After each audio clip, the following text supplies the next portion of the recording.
pode orar para a gente iniciar, por favor, então? Posso sim. Vamos orar, irmãos.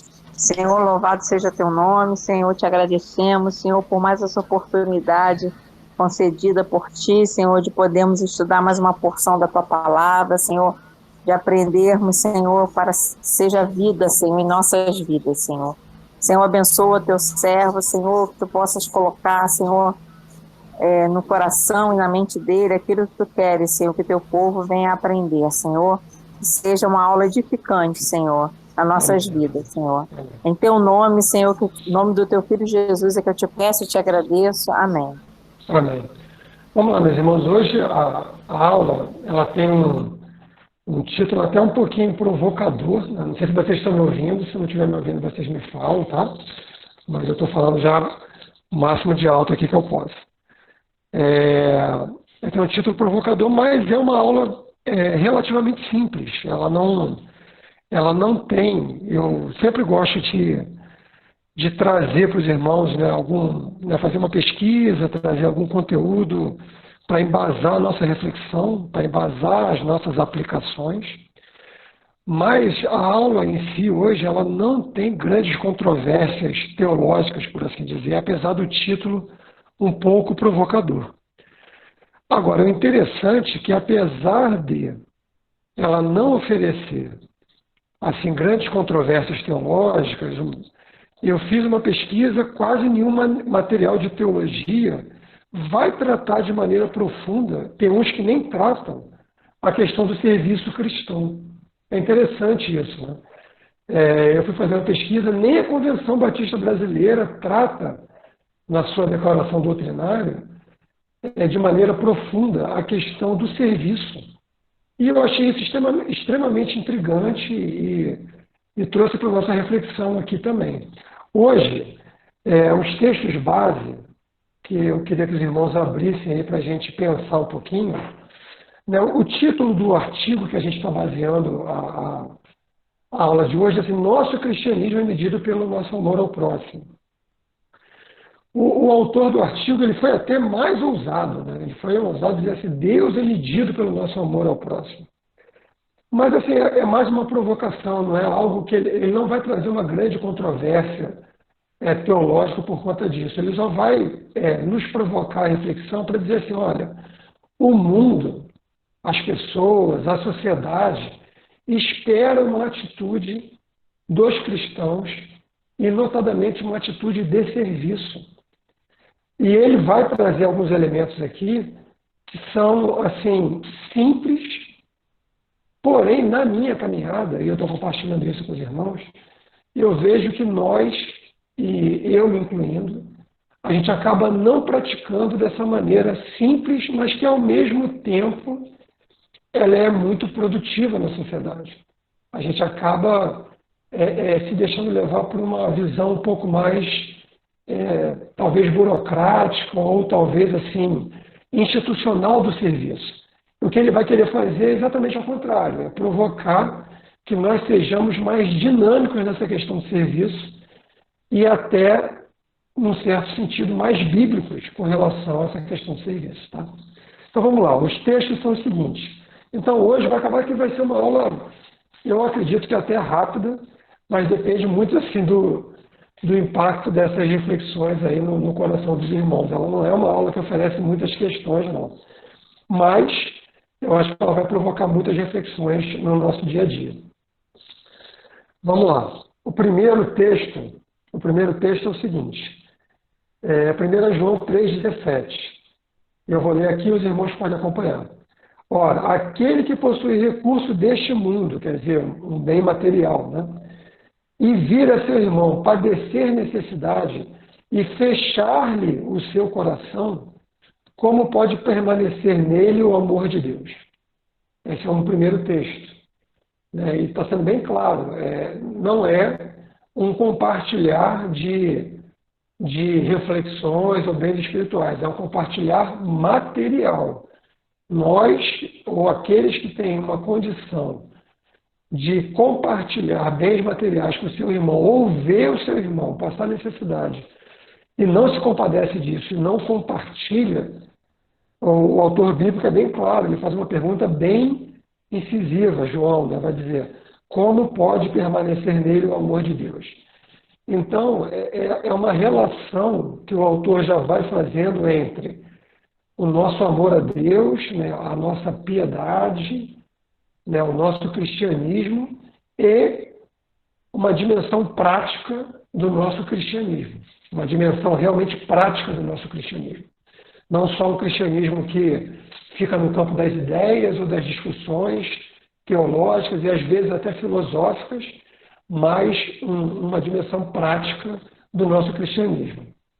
E o outro texto está em 1 João 4,18, vai dizer assim, se alguém disser, amo a Deus e odiar a seu irmão, é mentiroso.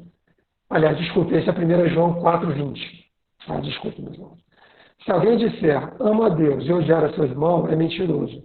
Pois aquele que não ama seu irmão, a quem vê, como pode amar a Deus a quem não vê? Mais uma vez, essa provocação da questão prática, né? Que é uma questão extremamente interessante, porque nós, ao longo dos anos, fomos perdendo um pouquinho no nosso cristianismo essa dimensão prática que é muito própria do pensamento judeu, do pensamento hebraico, que é assim, olha, existe uma dimensão da mente, né, uma dimensão até do coração, das intenções, mas existe uma dimensão do braço, da ação, vamos dizer assim, do fazer valer. Os autores, os profetas têm muito isso, né? Você vê os profetas dizer assim, olha, né, tem uma questão complicada aí que é o quê? O pobre, a viúva, o órfão, e constantemente os profetas vão denunciar a sociedade judaica por não estar cumprindo essa dimensão prática da vida, né, da lei até, e no nosso caso da vida cristã. Uma dimensão realmente prática. E o outro texto é 1 João 4,18, esse sim, no amor não existe medo, antes o perfeito amor lança fora o medo. Ora, o medo produz tormento, logo aquele que teme não é aperfeiçoado no amor. Então, também uma questão para nos trazer a reflexão que o amor vai nos impulsionar para a distância do medo do serviço e fazer com que nós sejamos corajosos no serviço. O autor do artigo ele traz uma dimensão interessante que eu queria compartilhar com os irmãos, que é a seguinte, é a dimensão do amor e a dimensão do serviço. E isso eu gostaria de trazer para a reflexão dos irmãos aqui hoje. Ele vai dizer o seguinte, o nosso culto a Deus, mesmo a nossa vontade de levantar, ir ao culto, cultuar a Deus, estar com os irmãos, ela não pode ser uma dimensão de obrigação, uma dimensão de temor, mas antes uma dimensão de amor. Não uma dimensão de medo, mas uma dimensão de amor. Então ele vai dizer assim, olha, você tem que ser impulsionado a cultuar a Deus pelo amor que você tem a Deus e pelo amor que Deus demonstrou a você na cruz do Calvário. Isso tem que ser o principal motivo da sua adoração a Deus e do culto a Deus. Você se impulsionar e buscar a Deus no seu culto de maneira integral, não por uma obrigação, não por uma questão social, até por temor dos irmãos ou do pastor de você não estar frequentando a igreja ou o culto, mas sim por uma dimensão de amor, uma dimensão de retribuição e de consciência do amor que Deus tem por você, tá? E vai provocar em você um amor retributivo a Deus. Então, a dimensão do culto de retribuição a Deus, do amor que Ele já te deu, né? Então, esse é um aspecto importante. E aquela comunhão que nós temos com os nossos irmãos no momento do culto também é um ato de amor e um ato de serviço. Então, ele vai dizer assim, olha, vamos tirar da nossa cabeça essa questão do culto como, vamos dizer assim, como talvez uma obrigação por um lado e por outro lado uma dimensão do espetáculo e sim a dimensão do serviço. Então o culto é um serviço a Deus e também um serviço ao seu irmão, ao seu próximo, ali que você está cultuando, e dominicalmente, ou frequentemente, ou periodicamente, partilhando do amor de Deus, e isso tudo é um grande ato de serviço, um grande ato de adoração e serviço. Isso vai desmontar alguns preceitos que nós temos e trazer para nós esse conceito do serviço. O culto como ato de serviço, e até, nesse sentido, um serviço à sociedade, porque o ato da igreja estar reunida ali dominicalmente e pregando o amor de Deus e dizendo para a sociedade que Deus mandou o seu Filho para morrer pelos pecados na cruz do Calvário, isso é um ato de serviço também. Apesar da sociedade não encarar dessa forma, mas isso é um grande ato de serviço. Um serviço à comunidade, de pregação dominical do amor de Deus do Evangelho. Agora ele vai dizer assim, olha, e por isso que eu estou falando que essa é uma aula que traz poucas complicações, né, teológicas. Ele vai dizer, e o seu serviço, o serviço que você presta em qualquer dimensão da sua vida, o serviço tem que ser uma extensão desse culto que você presta dominicalmente no espaço reservado, ali para o culto, né, no salão de culto, por assim dizer.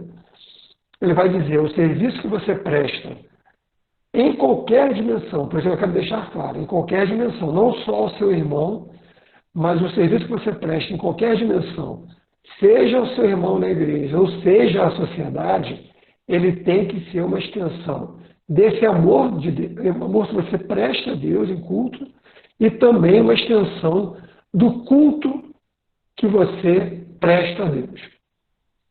Então o serviço, ele é, sobretudo, uma extensão do culto, uma extensão do culto que você presta a Deus. E não uma obrigação.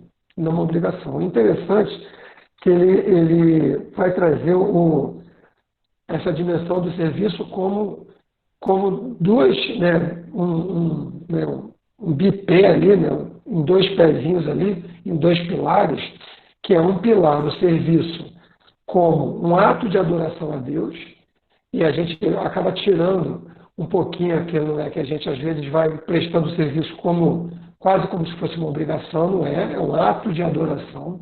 Então, o seu serviço, em qualquer dimensão, é um grande ato de adoração. Tá?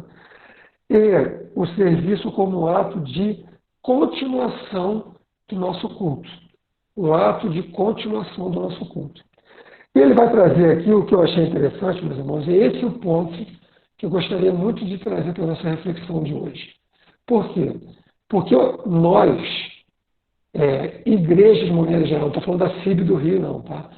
Eu percebo na minha caminhada que acostumamos, de uma maneira geral, a meio que entregar essa questão do culto à instituição, à igreja, nas suas mais variadas formas.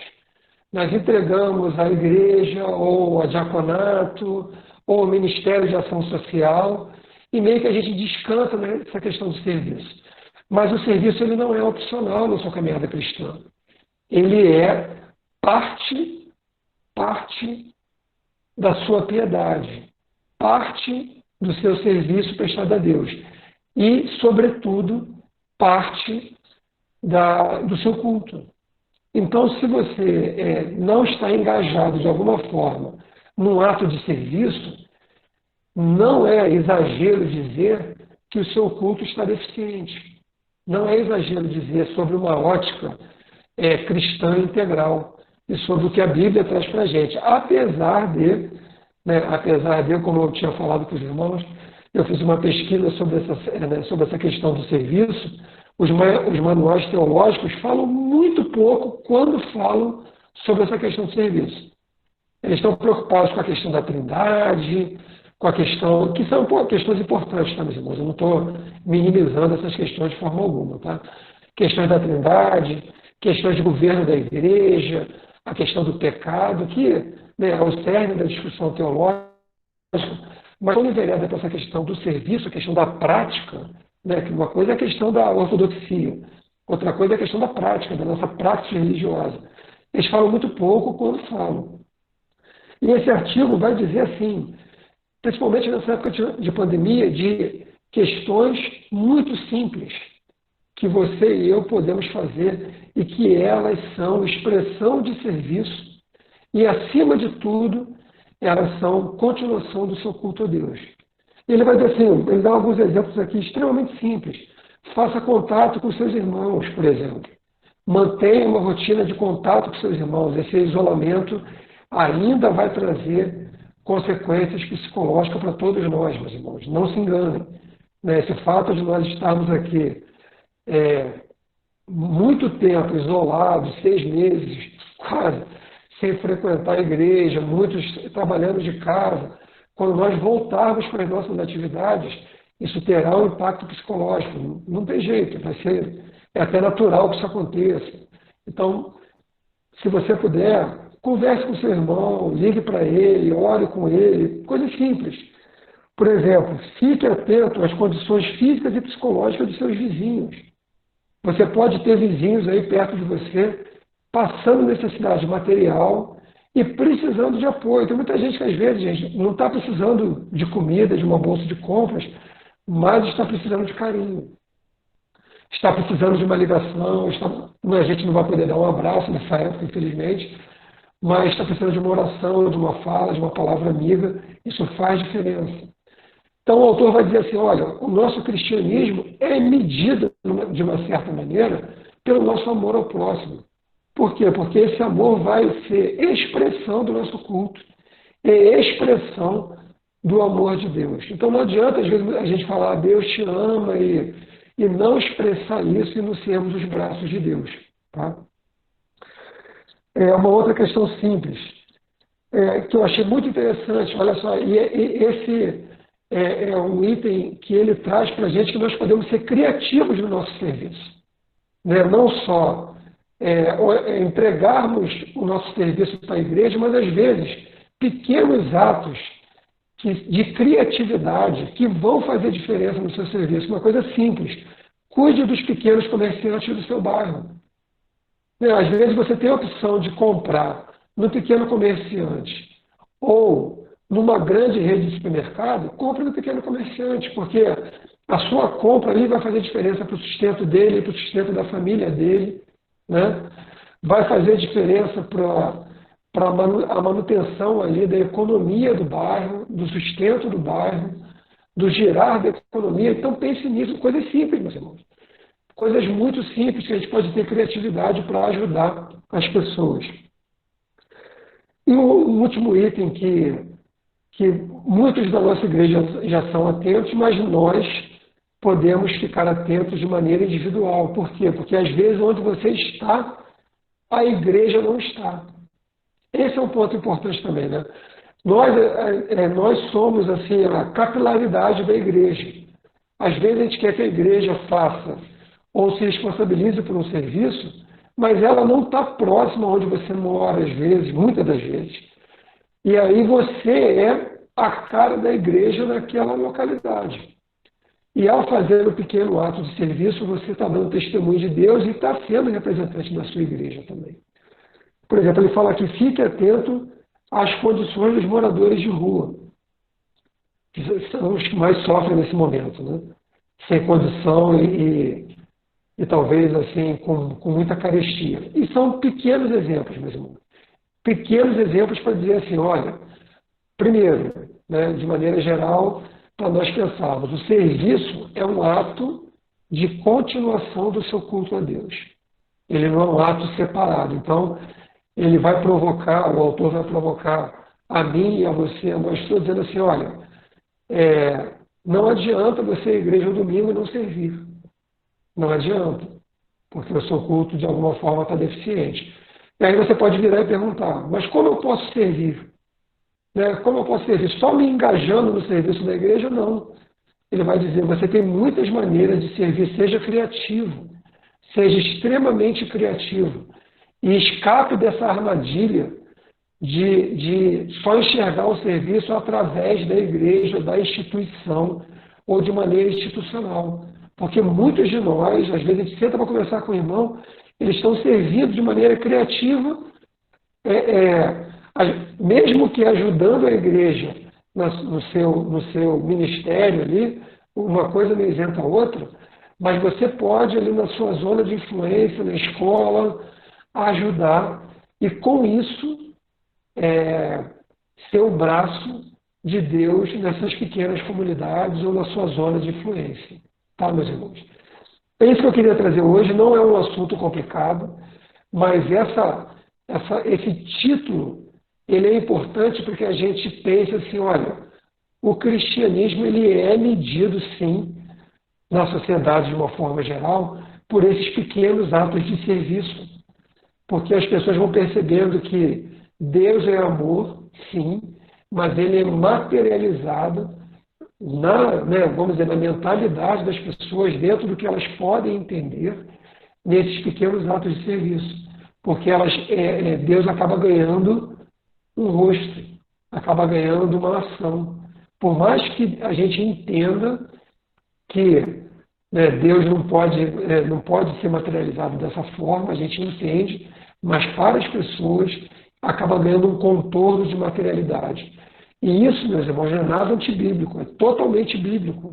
Porque dentro do conceito bíblico, de uma mentalidade mais hebraica, a prática nunca estava distante do conhecimento, ou estava distante, vamos dizer assim, do seu relacionamento com Deus. Pelo contrário, o seu relacionamento com Deus levava a uma prática de cuidar da viúva, de cuidar do órfão, de cuidar do estrangeiro, que são, vamos dizer, as classes menos privilegiadas daquele mundo. A viúva, quando ficava viúva e não tinha amparo da família, não tinha nada. O órfão, nada. O estrangeiro, discriminado. Eles são a representação no mundo bíblico dessas pessoas que estão passando por necessidade hoje em dia.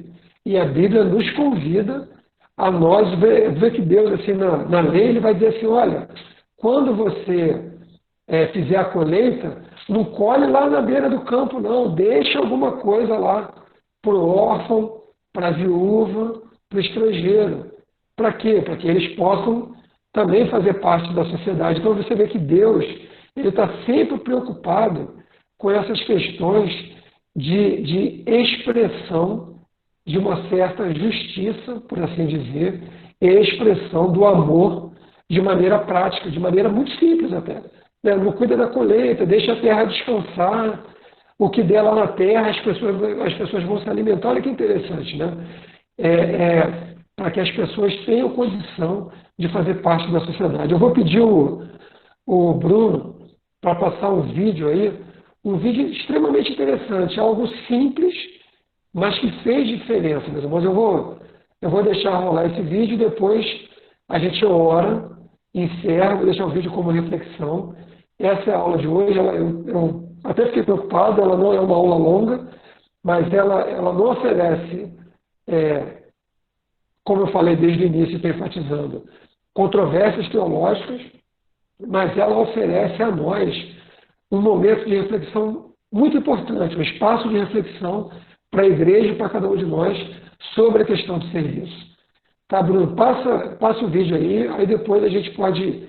eu vou pedir a Eliane ou o irmão que queira orar para encerrar e depois a gente pode discutir um pouquinho sobre essas questões, tá, meus irmãos?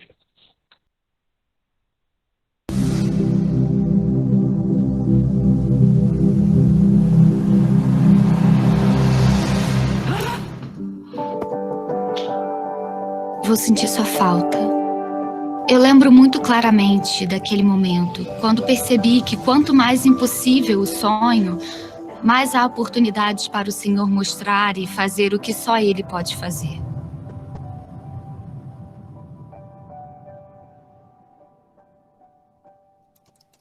Eu estudava jornalismo e durante todo o tempo na universidade estava mais interessada em questões de justiça social.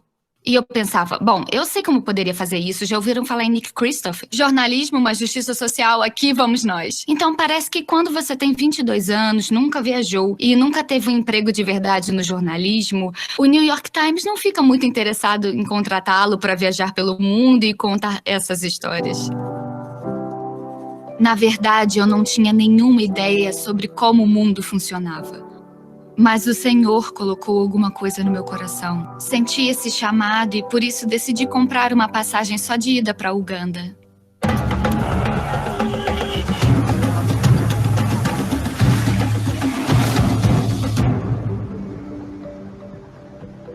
Fiquei conectada com a Academia de Liderança Cornerstone.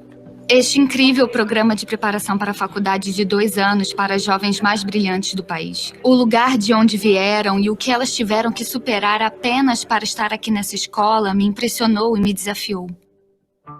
Estas jovens estavam enfrentando essa lacuna de 9 meses entre o ensino médio e a universidade. Na aldeia, enfrentaram a incrível quantidade de pressão social para se casarem, terem filhos e não continuarem no caminho educacional.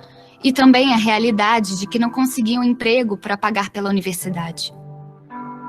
Toda essa energia para se tornarem promotoras de mudança e líderes em Uganda podia realmente se dissipar. De repente, esses enormes problemas de justiça social se transformaram em 25 rostos de um problema muito específico. Eu sabia que precisávamos criar empregos.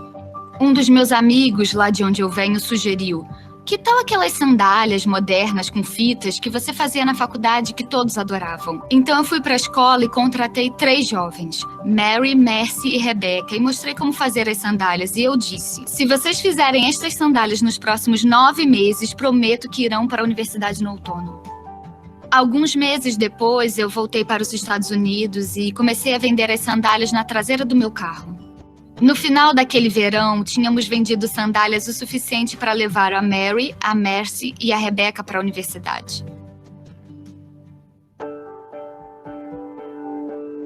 Vários anos atrás, eram 3 mulheres no gramado fazendo sandálias debaixo de uma mangueira e hoje somos as maiores produtoras de calçados de Uganda. O que estamos tentando fazer na Seco, na verdade, é subverter o modelo tradicional de fabricação e produção no exterior. E, em vez disso, criar um espaço onde as mulheres se tornariam mais do que foram criadas para si. Nós oferecemos não só um salário justo, mas um plano de saúde global abrangente e lançamos o programa Seco Fellows, que permite que mulheres dos Estados Unidos vendam um produto para ter uma renda e para criar um impacto com o trabalho delas. Cada dólar do produto Seco que uma colega Seco vende nos Estados Unidos contribui diretamente para a bolsa universitária de uma de suas irmãs de alma daqui. Ano passado, conseguimos dar a cada uma das candidatas à universidade uma bolsa de estudos de 400% para a faculdade. E 100% das mulheres continuaram na universidade e atualmente estão na escola ou se formaram na faculdade. E estão no mercado buscando seus sonhos. Estou chocada com a quantidade de pessoas que passam pela vida sem que alguém as olhe nos olhos e diga: você é incrível, você é ousada, você é inteligente, a minha empresa será melhor, minha comunidade será melhor se você fizer parte dela. É notável como isso pode ser transformador para alguém. Quando começamos a Seco, não tínhamos experiência em negócios, não tínhamos experiência em moda, não tínhamos experiência em fabricação. Mas eu realmente percebi que o Senhor estava me convidando de forma tão graciosa para a história. Meu trabalho era só aparecer e dizer sim. Conseguimos sim. Muito bom. Né? Qual é a mensagem? Né? Não é para ir para Uganda todo mundo, né? Amanhã. Não é essa a mensagem. Né? Ainda que seja bastante inspirador o vídeo. Né? Mas a mensagem é da criatividade, né? De uma pessoa olhar para o que ela tem nas mãos, ensinar a fazer sandália, ou ensinar a fazer qualquer outra coisa, ou ensinar a cozinhar, ou ir no seu vizinho ajudar o irmão a lavar uma roupa, a cuidar de uma criança nesse período, né, tão complicado, que os pais estão assoberbados com os filhos. é a mensagem de seja criativo no seu serviço. Acho que essa é a principal mensagem do vídeo. Seja criativo no seu serviço. Né, para usar um termo que está muito na moda, pense fora da caixa. Né? Pense fora da caixa, seja criativo. Não fique preso aos modelos que você está acostumado a ver, porque Deus é um Deus de criatividade. Né? Ele é sempre muito criativo. Então, meus irmãos, é assim que eu queria encerrar a aula, pedir alguém, eu tinha falado, Eliane, mas se alguém tiver vontade de orar, pode ficar à vontade para orar, para a gente encerrar essa aula, e depois a gente abrir para um debate aí sobre essa questão do serviço. Então eu vou orar, Márcio. Uhum. Senhor, nosso Deus, Pai querido, muito obrigada por este tempo tão especial, Senhor. Quando podemos juntos pensarmos, Senhor, meditarmos na Tua palavra que é tão preciosa, que é tão rica, que é tão abundante, Senhor, e que enche o nosso coração. Obrigada pela vida do Márcio, Senhor, a quem Tu tens usado, Pai, como com este dom do ensino, Senhor, continua abençoando a vida dele e da Kézia. E também te agradeço por cada irmão que está aqui. Nós sabemos que precisamos, Senhor, estar juntos, precisamos estudar a Tua palavra. E esse assunto, Senhor, que é tão relevante, sermos irmãos verdadeiramente, um cristianismo de fato e de verdade, um cristianismo com obras, porque a Tua palavra diz que a fé sem obras é morta, e nós precisamos mostrar este amor através do nosso serviço. Muito obrigada, Deus, por essas reflexões, que o serviço é um ato de adoração a Ti, Senhor. Como foi importante a gente aprender e reaprender isso nesta tarde. Espírito Santo, pedimos que o Senhor abra o nosso coração, o nosso entendimento, para que a gente possa fazer, não só dizer, não só com palavras, mas também com atos. Precisamos agir. Senhor, o tempo é tão curto e temos tanto a fazer. Não nos deixes perder tempo, Senhor, inspirados pela Tua palavra, inspirados por vidas como dessa jovem, que enxergou naquelas mulheres ali na África um potencial imenso. Senhor, nos dá sabedoria, nos dá criatividade, Senhor, que sejamos pessoas criativas, como o Márcio sugeriu aqui nessa aula. Senhor, há muito o que fazer. Não nos deixes perder tempo, Senhor, porque a Tua volta está próxima e a gente precisa amar. E amar, Senhor, de fato. Amar com palavras, mas amar com obras também. E que o nosso serviço se estenda, ó Deus. Se estenda, sim, o serviço cristão, o serviço de adoração, o amor ao nosso próximo. E assim, Senhor, estaremos cumprindo os Teus mandamentos e mostrando, Senhor, o quanto nós Te amamos, ó Deus. E nós oramos no nome santo, doce, precioso de Jesus, nosso Senhor e Salvador. Amém. Amém.